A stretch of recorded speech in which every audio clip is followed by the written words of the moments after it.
got it away, and it's a goal! Carlos Vela tying the MLS single-season record. I hope we can finish with the record points and my record. So this is excited week for us. Back to Kai Kamara. Can this be three? Yes, it is. Yes, it is. We just keep going out trying to get results. And now here we are in the last week, and we have a chance. Somehow, luck has bounced our way, and we're in it. And let's see what we're made of now. Jordan Morris getting in behind Florian Ljungberg. Jordan Morris scores. There's still hope we can win and we're in, so we're excited for that.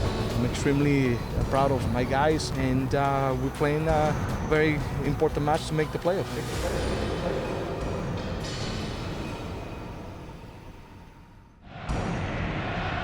We begin our decision day review at Providence Park, where Portland, without Diego Valeri and the suspended Brian Fernandez, needed a draw to claim a Western Conference playoff berth, whereas San Jose required a win.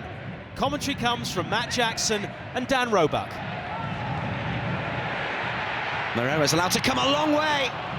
He cuts inside from the right-hand side and lets fly with the left boot. Drags the ball wide of the upright.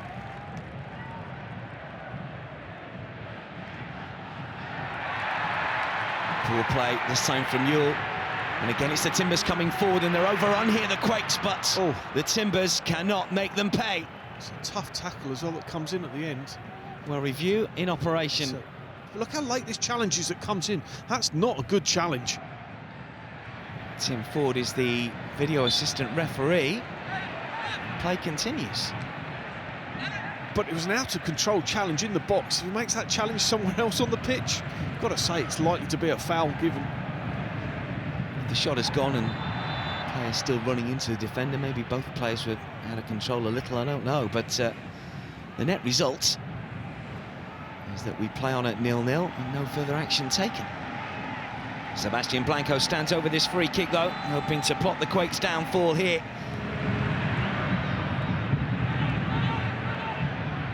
Aspria, Villafaña, real opportunity here taken.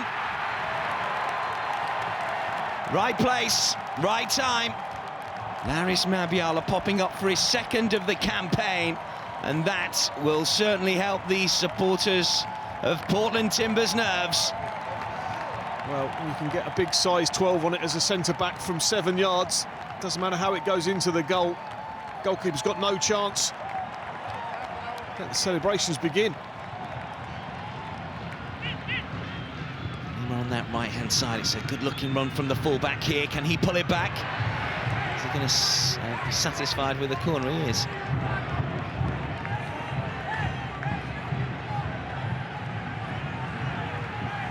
And goes the signal. 6 in Quakes blue inside the area. They've worked it back towards Yule. Now then, does the cross come in this time around? He does, and the glancing header goes in. Wondolowski, you cannot keep him out of the headlines, and Wando makes it one apiece.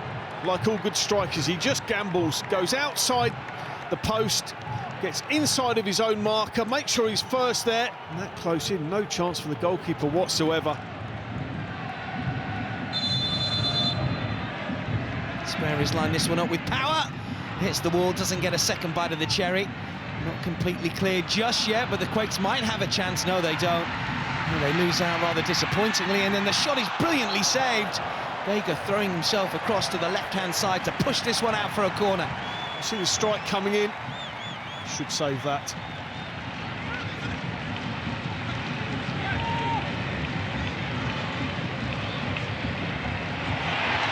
And here we go again, and this could be the defining moment. It should be, it is. First strike didn't go in. Second certainly did from Darren Aspria. Look at the back four, they're all over the place. There's no line, there's no organisation. And you're going to concede goals so easily. It gives you such a tough test.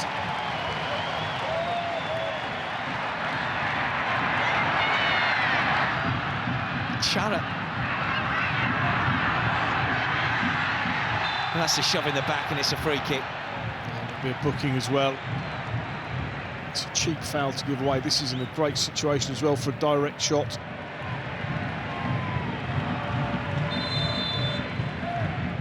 In comes the free kick, brilliant! Timbers 15 minutes away from the playoffs. Blanco with a wonderfully struck free kick. Great finish. He's been excellent today. Blanco played with a real purpose from the start, had great energy about him. Player of technical brilliance. That's just a great strike.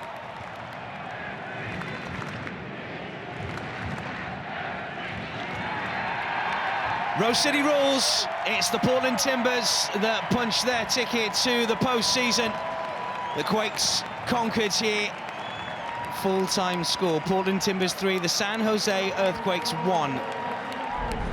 We worked very hard. It has been a very difficult season in so many ways, so that's why I think even this moment that we have been able to make the playoff, I'm more proud than ever, for all the guys that we have on the team. The final playoff spot in the West was in the hands of FC Dallas, who could still be caught by Colorado if they lost to SKC. Peter Vermees's side hadn't won since the last day of August, though, and so always seemed unlikely party poopers. And Zdeněk Ondrášek duly gave Dallas the lead 9 minutes in. The Cobras, 6th of the season. And it was 2 just 3 minutes later. Brandon Savania for Santiago Mosquera, and Matt Hedges able to tap in his first goal of the campaign.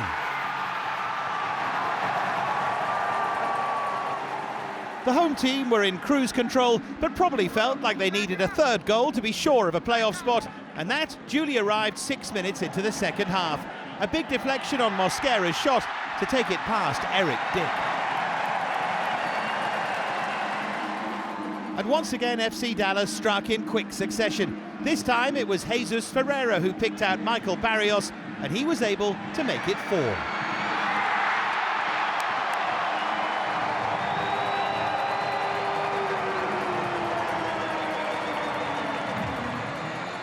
As the game headed into its final quarter, it was down to how much the Dallas forward line wanted to entertain the home fans.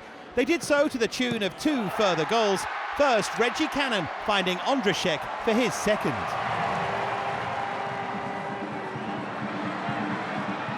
And then, with 17 minutes still remaining, Mosquera saw his shot blocked, but Ferreira was able to follow up and pick his spot to make it 6. After failing to win in their last 4, FC Dallas got the victory when it mattered and are heading triumphantly for the postseason. It meant that a victory for the Colorado Rapids away to LAFC would have been academic. But the Supporters' Shield winners had records to break. LAFC had the single-season points total in their sights, while Golden Boot leader Carlos Vela was 1 goal shy of breaking the regular season scoring record.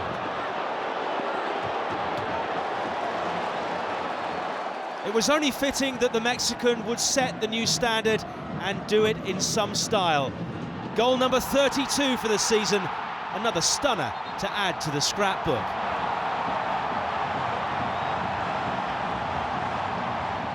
LAFC ahead shortly before the half-hour mark. Vela's finishing has been clinical, spectacular, and in the case of his second goal, improvised. LAFC's lead doubled within 3 minutes.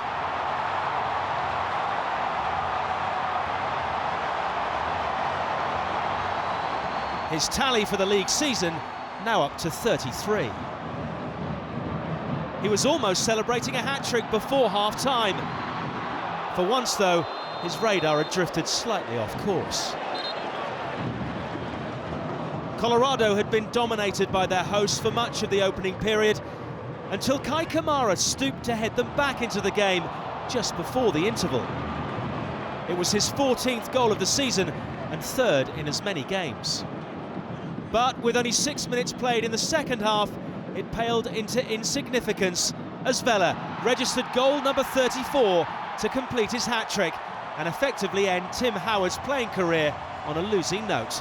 LAFC's victory gave them the highest single-season points total in MLS history. If we don't win the MLS Cup, the record is nothing, so we have to keep working maybe tonight we celebrate a little bit, but from tomorrow we have to think about the playoff and be ready for the next challenge. In the race to finish second behind LAFC, Ozzy Alonso returned to his old club with Minnesota United, who started the day in second place on goal difference above the Seattle Sounders. At a packed CenturyLink field, though, it was the Sounders who went in front just before the half hour.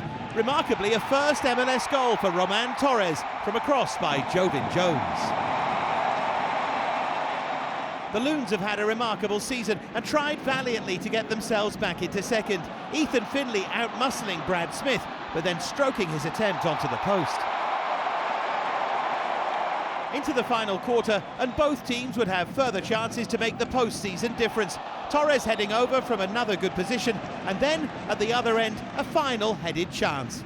This time, Angelo Rodriguez from Roman Metanier's cross. Seattle hung on to give themselves home advantage in round one of the playoffs. Minnesota were relying on results from elsewhere. The LA Galaxy travelled to Houston with fourth place and home advantage in round one of the playoffs in their own hands. Victory would ensure that would happen, and when Zlatan Ibrahimovic nonchalantly chipped in his 30th league goal of the season to give the Galaxy the lead after only 9 minutes, the prospects looked good. At that point in the game, Ibrahimovic was still very much in the race for the Golden Boot, and had this effort gone in, he would have been level with Carlos Vela, who at that stage had yet to score the first of his 3 against Colorado. Houston, who came from 2-0 down to beat the Galaxy on the final day of last season, were looking to be a thorn in their visitors' side for the second year running. Former LAFC forward Christian Ramirez followed up Albert Elise's shot to equalise for the Dynamo on the stroke of half-time. The Galaxy responded less than 9 minutes into the second half. Christian Pavon afforded time and space to restore the lead with his second goal in 3 games. Houston had long since been out of contention for the playoffs and were therefore attempting to finish the season in front of their own fans on a high note. An unmarked Elise made it 2-2 shortly after the hour mark. The Galaxy were as persistent as the Dynamo were stubborn. Sebastian Lletget was a whisker away from putting the visitors in front for a third time. But the tide turned completely in the final 7 minutes. After Elise bullied Diego Polenta at the dead ball line, Ramirez steered in his second of the game to give Houston the lead for the first time in the match. There was then a momentary pause in proceedings to honour 37-year-old DeMarcus Beasley, whose substitution in the closing moments brought an end to his illustrious 20-year playing career. And it was fitting that he would finish on a winning note as Houston confirmed victory in added time by the boot of substitute Memo Rodriguez. It inflicted on their visitors consecutive losses to end the regular season.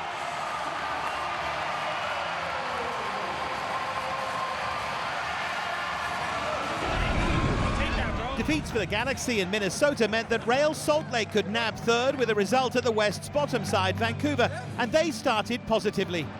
Damir Krajlac giving RSL an important lead 28 minutes in with his 6th goal of the season. The visitors could have made life easier for themselves as they dominated the first half and twice came close to making it 2. First, Albert Rushnak's looping deflected effort came back off a post, and Jefferson Savarino thrashed the rebound wide. The Caps had been good enough to win at the LA Galaxy last week, and so it was no surprise when they posed a second-half threat. Jordi Reyna picked out Michael Chirinos, and Nick Rimando pulled off a remarkable save on his final MLS regular season appearance. That was as close as Vancouver came, and RSL made sure of a home tie in round 1 of the playoffs. To the Eastern Conference, where the only issue left to resolve was 4th place and playoff home advantage, a position DC United occupied at the start of the day. They went straight on the offensive against FC Cincinnati and almost found a breakthrough after only 7 minutes through Ulises Segura's deflected shot. DC's chances of securing a home game were strengthened when Cincinnati were reduced to 10 men, after a reckless challenge by Joseph Claude Zhao on Segura. Referee David Gantar didn't need a video review to see how dangerous it was. But he did require the help of the VAR to spot an incident in the ensuing melee involving Felipe and Roland Lamar, whose dismissal left Ron Yarn's team with only 9 players. To add to their numerical disadvantage, the visitors then thought they'd gone a goal behind from the subsequent free kick. Ironically, it was Segura with the finish, though this time a video review worked in Cincinnati's favour. The Costa Rican was marginally offside from Steve Birnbaum's knockdown. It seemed that it would only be a matter of time before DC United got the breakthrough goal, but Przemysław Titon thwarted Luciano Acosta to keep them at bay. In truth, the home team only had themselves to blame. Of 33 total shots, only 3 found the target. Consecutive goalless draws bringing a frustrating end to the regular season for the Black and Red. DC United's draw meant that the New York Red Bulls could leapfrog their Atlantic Cup rivals with a win in Montreal. And the Red Bulls started like they meant business. A well-worked corner kick and Daniel Royer guiding his chance onto the crossbar. The Impact were already out of the running for the postseason, but you'd never have guessed it.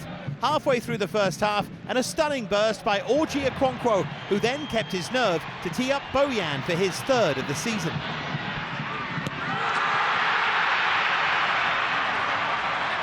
The Red Bulls defender Kyle Duncan injured himself in the build-up to that, and his replacement Michael Murillo was at the heart of the second Montreal goal, 8 minutes before half-time. First he appeared to bring down Jukka Raitala, wasn't sanctioned, but Maxi Urruti followed up and scored anyway. If anyone deserved a goal, it was Okonkwo, and a clever piece of improvisation made sure that he got on the score sheet 17 minutes into the second half. The cross from Safir Taider. Murillo nearly managed to make a positive impact on the game 10 minutes from the end when his glorious rising shot cannoned back off the woodwork. But this was an opportunity missed for the Red Bulls.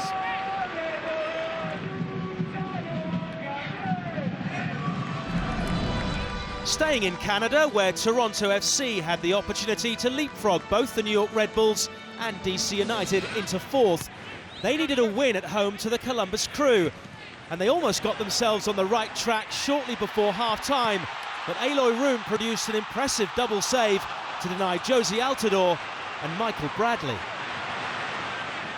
TFC can always rely on set-piece specialist Alejandro Pozuelo to find a way through.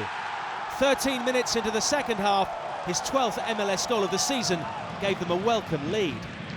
It was almost cancelled out in emphatic fashion, but goalkeeper Quentin Westberg and the woodwork kept Luis Diaz from equalising for Caleb Porter's side.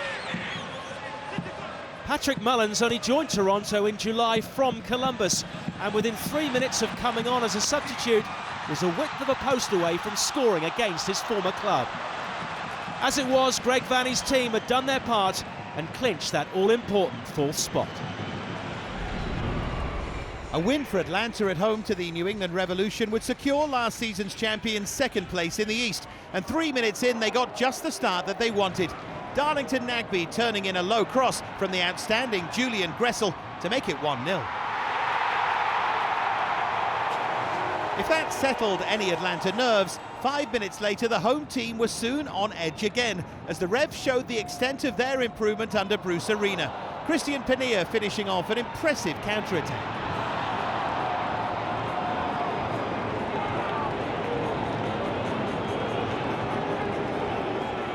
Gressel was heavily involved again 4 minutes into the second half. His pass for the returning Josef Martinez, and a 27th MLS goal of the season for the Venezuelan.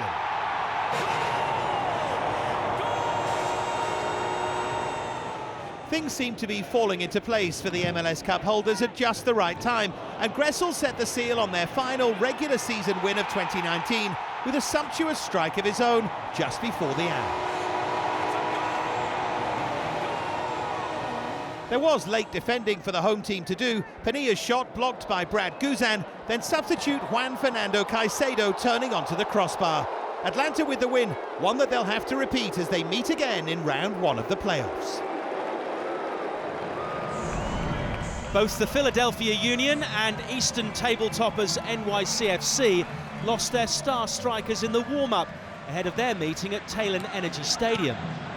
It made little difference to the visitors, who scored after only 7 minutes through the man drafted in as Abed's late replacement, Ronald Matarrita. The Costa Rican's first MLS goal in 15 months at the ground where he saw red last season. By the midway point of the first half, NYCFC had extended their lead. Ismail Tajori Shradi's deflected shot looping over the helpless Andre Blake. His goalkeeping counterpart at the other end of the field, Sean Johnson, was also given little time to react to Andrew Vuton's close-range header, though he was able to preserve NYCFC's 2-goal advantage.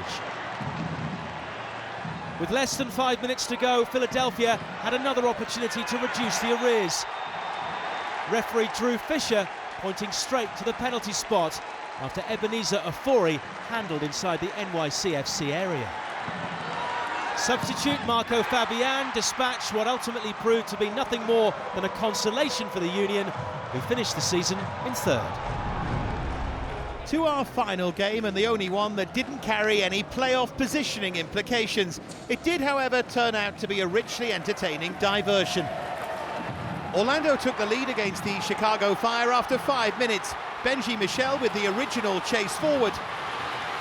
And then Tesho Akindele's effort bouncing off Kenneth Kronholm on the way in and initially flagged for offside before being given on video review. A fair amount of fortune for Akindele as the bounce of the ball and the decision went in his favour. Michel just onside.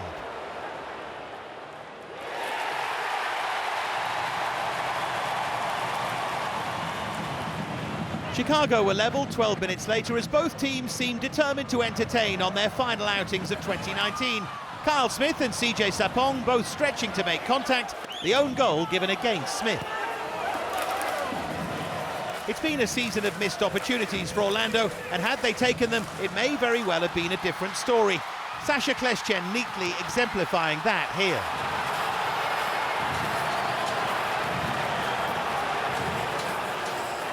Then, in the final half hour, a thrilling flurry of goals. First, Sapong doing well to steer Fabian Herber's cross past Brian Rowe.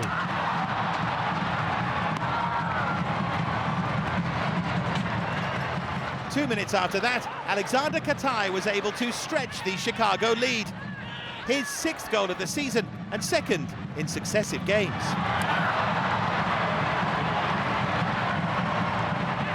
And to make it 3 goals in the space of 6 minutes and take the Fire out of sight, Przemysław Frankowski with a nice piece of improvisation.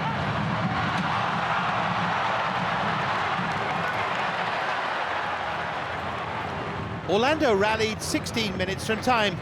Michel sliding home his 5th of his debut MLS season.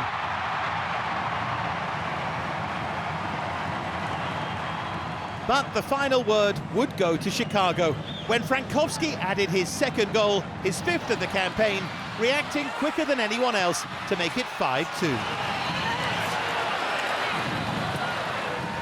There was still time for Nani to hit the post and once again give Orlando fans that what might have been feeling, as both teams said goodbye to 2019, and it turned out to be farewell to James O'Connor, Orlando and their coach since parting ways.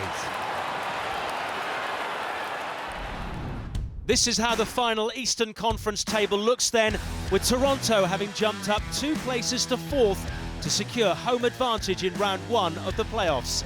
NYCFC finished top on 64 points.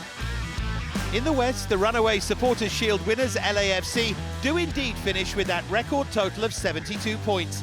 The wins for both the Portland Timbers and FC Dallas mean those two sides complete the post-season lineup. In round 1, Portland travel to RSL, Seattle host Dallas, and Minnesota come up against the Galaxy, with the winner to face LAFC. Toronto and DC will meet for the chance to take on NYCFC. Philadelphia reignite their rivalry with the Red Bulls, while the Five Stripes welcome back the Revs, having beaten them this weekend.